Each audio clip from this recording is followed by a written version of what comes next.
صحیح بخاری میں حضرت جریج کا ذکر فرمایا، جریج نفل پڑھ رہے تھے، ماں نے آواز دی، وہ آ نہیں سکے، نماز میں تھے، ماں ناراض ہو گئی، اس نے ہاتھ اٹھا کے کہا اللہ یہ اتنی دیر تک مرے نہ جب تک کسی بری عورت کا منہ نہ دیکھ لے۔ کسی اور کی دعا کے لیے سند نہیں ہے کہ وہ تیرے حق میں ضرور قبول ہوگی، لیکن ماں باپ کی دعا کے لیے میرے نبی پاک نے سند بیان کی ہے۔ سید عالم صلی اللہ علیہ وسلم فرماتے ہیں جب بھی ماں باپ اولاد کے لیے ہاتھ اٹھاتے ہیں رب ضرور قبولیت کا شرف عطا کرتا ہے۔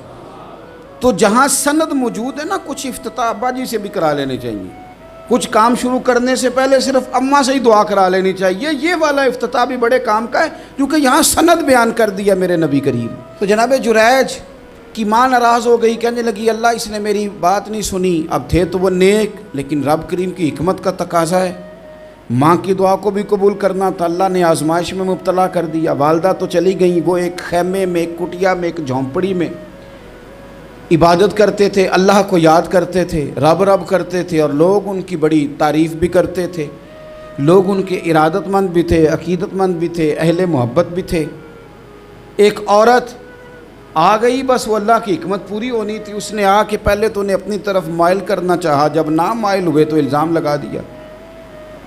یہ ہمارے دور کا تقاضا ہے، لوگ پہلے آپ کو اپنے حق میں قائل کرتے ہیں، اپنی فرما برداری میں لانا چاہتے ہیں، اگر آپ نہیں آتے تو پھر وہ آپ کو مجرم قرار دے دیتے ہیں، یا میرے ساتھ چل ورنہ پھر میں تیرے خلاف پراپوگنڈا کروں گا۔ دو ہی باتیں، پہلے اس نے قائل کیا، جب جناب جنید قائل نہ ہوئے تو اس نے قریب ایک چرواہا تھا، اس چرواہے کے ساتھ جا کے منہ کالا کیا، مقررہ وقت پہ بچہ پیدا ہو گیا۔ لوگوں نے کہا کس کا ہے؟ کہنے لگی اس خانقاہ میں، اس حجرے میں عبادت کرنے والے کا ہے۔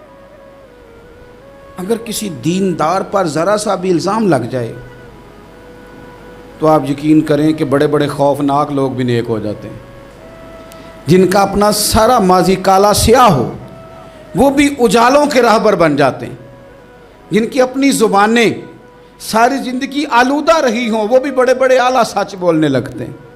اعلیٰ کچے میرے مکان کی دیوار کیا گری، لوگوں نے تو میرے صحن میں رستے ہی بنا لیے۔ بڑے لوگ آ جاتے ہیں پھر بڑا کچھ کرتے ہیں اور بڑے بڑے خوفناک جملے کستے ہیں، بس کو نقطہ جو ہاتھ آ گیا ایسے جیسے گرنے کا انتظار کر رہے تھے۔ اب جناب لوگ اٹھے، احتجاج شروع ہو گیا، شور پڑ گیا، یہ بابا بڑا نیک بنتا تھا، نفل پڑھتا تھا، عبادتیں کرتا تھا، دیکھو اس کا حال کیا ہے کہ اس نے ناجائز بچہ پیدا کیا۔ بغیر تحقیق کے میں کہہ چکا ہوں کہ الجھے الجھے بکھرے بکھرے روز و شب دیکھے گا کون، لوگ تیرا جرم دیکھیں گے سبب دیکھے گا کون، لوگ تیرا جرم دیکھیں گے سبب کوئی غور نہیں کرتا کہ وجہ کیا تھی۔ او بھائی کچھ تو مجبوریاں رہی ہوں گی، یوں ہی کوئی بے وفا نہیں ہوتا۔ الزام لگا دیا، شور ہوا، احتجاج ہوا، دنیا اکٹھی ہوئی، ان کا انہوں نے اجرا گرا دیا، مارا بھی، پیٹا بھی، ایک نیک آدمی کو بدنام بھی کیا، برا بھلا بھی کہا، گالیاں بھی دیں، جو کر سکتے تھے کیا۔ اب جب سزا دینے لگے نا تو جناب جریج کہنے لگے تھوڑی سی اجازت دیتے ہو، مار تو تم نے دینا ہی ہے۔ کہا جناب ٹھیک ہے دیتے ہیں۔ انہوں نے کہا صرف 2 نفل پڑھنے ہیں۔ اب وہ نفل پڑھ رہے تھے تو لوگ اس وقت بھی کہہ رہے تھے فراڈ ہی کر رہا ہے، دھوکہ ہی دے رہا ہے، چونکہ ذہن بن گیا نا، بدگمانی آ گئی۔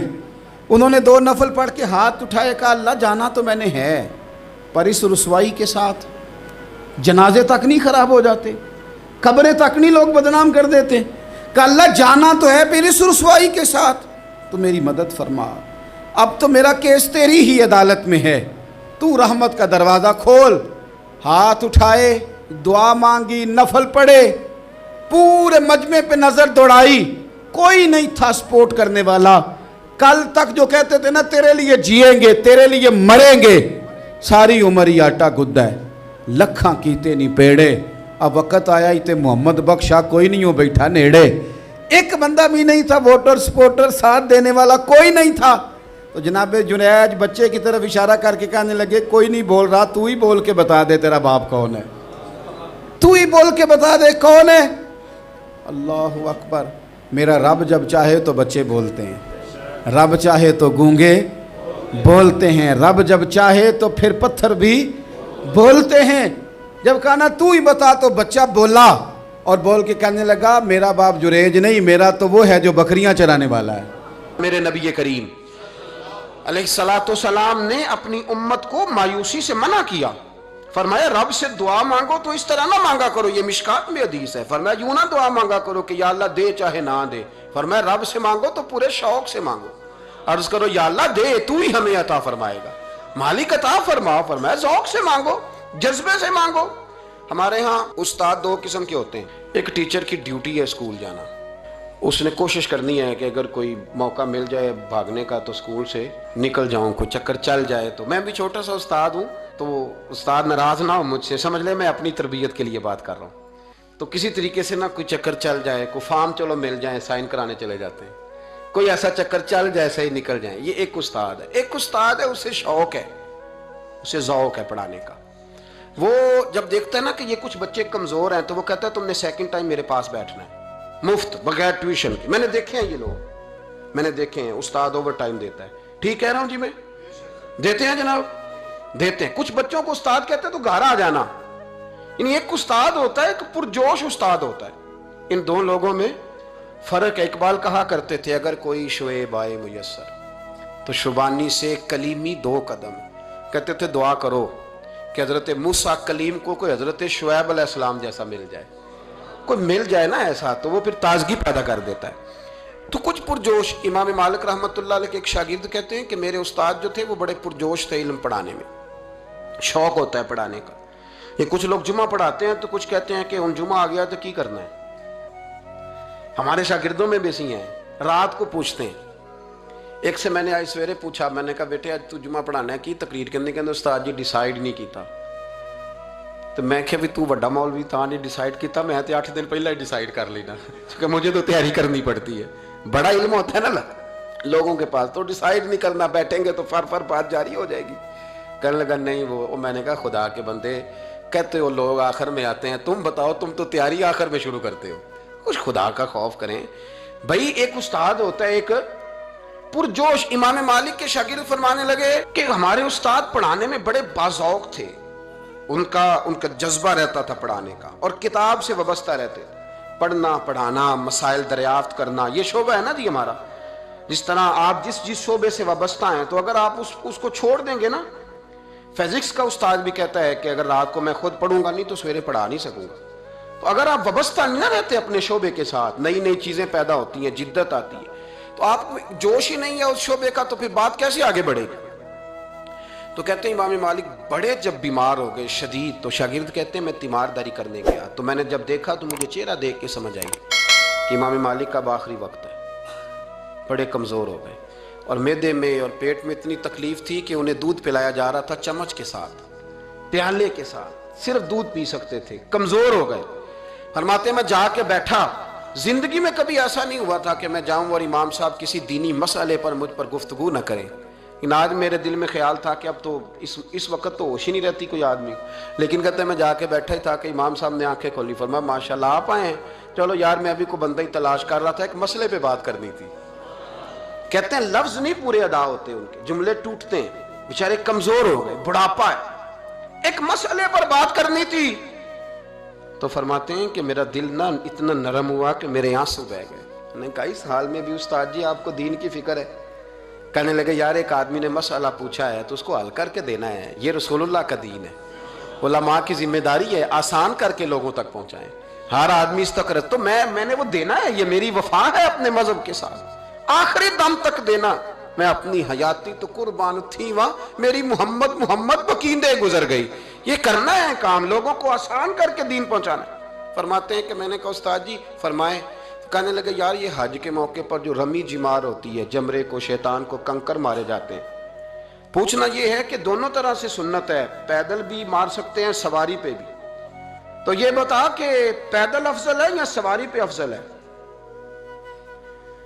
تو کہتے ہیں میں نے کہا استاد جی میرا خیال ہے پیدل افضل ہے، لوگوں کو تکلیف کم ہوگی۔ تو کہنے لگے نہیں تو نے غلط کہا ہے، کھانا نہیں کھایا جا رہا، لیکن اب استاد ہیں تو جوش کتنا ہے، فرمانے لگے تو نے غلط کہا۔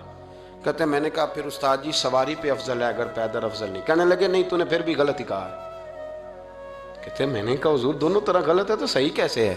فرمانے لگے بیٹے اگر اس بڑھاپے میں بھی میں مسئلہ بتانے میں تیزی نہیں کرتا، تحقیق کرتا ہوں، تو نے جوانی میں تیزی کرنی شروع کر دی ہے، سوچے ہی نہیں بات کو، فٹافٹ بیان کر دی کہ اگر یہ نہیں تو یہ حکمت والا ہے، اس کو سمجھنا پڑتا ہے، حکمت کے ساتھ پھیلتا ہے۔ کہتے میں نے کہا استاد جی حکم کریں، پھر آپ بتائیں کیسے افضل ہے۔ فرمانے لگے مستحب ہے، اچھا عمل ہے کہ ایک شیطان کو کنکر مار کے تو دعا مانگی جائے، اور اتنی دیر مانگی جائے جتنی دیر میں انسان 20 آیات قرآن پاک کی پڑھ لیتا ہے، اور یہ مستحب عمل ہے، یعنی کرے تو ثواب ہے، نہ کرے تو گناہ نہیں۔ مستحب ہے کہ دوسرے کو کنکر مار کے پھر دعا مانگی جائے، تیسرے کو کنکر مار کے کھڑے نہیں ہونا، دعا مانگتے مانگتے چلے جائیں۔ تو فرمانے لگے مسئلہ سن، جس نے چونکہ مستحب ہے مانگے چاہے نہ مانگے، تو جس نے تو کنکر مار کے دعا مانگنی ہے نا، اس کے لیے افضل یہ ہے کہ وہ پیدل کنکر مارے، اور جس کا ارادہ دعا مانگنے کا نہیں نا، اس کے لیے افضل یہ ہے کہ وہ سواری پہ بیٹھ کے کنکر مارے، تو دونوں جہتیں بدل جائیں گی۔ فرماتے ہیں اس بڑھاپے اور کمزوری میں میں نے امام مالک کی وہ فقاہت دیکھی، اور فرماتے ہیں جب فارغ ہو کے نا امام مالک سے میں باہر نکلا، سلام لے کے میں دروازے پہ پہنچا تھا، ابھی کمرے کے دروازے پہ امام صاحب نے بلند آواز سے کلمہ پڑھا اور ان کی روح پرواز کر گئی، بلند آواز سے کلمہ پڑھا، روح پرواز کر گئی۔ اتنا دین کا جذبہ، شوق، اتنا طبیعت کے اندر درد دین کے لیے کہ آخری وقت تک مسائل دین میں غوطہ زنی، کس طرح کر کے امت کو آسان دین پہنچایا۔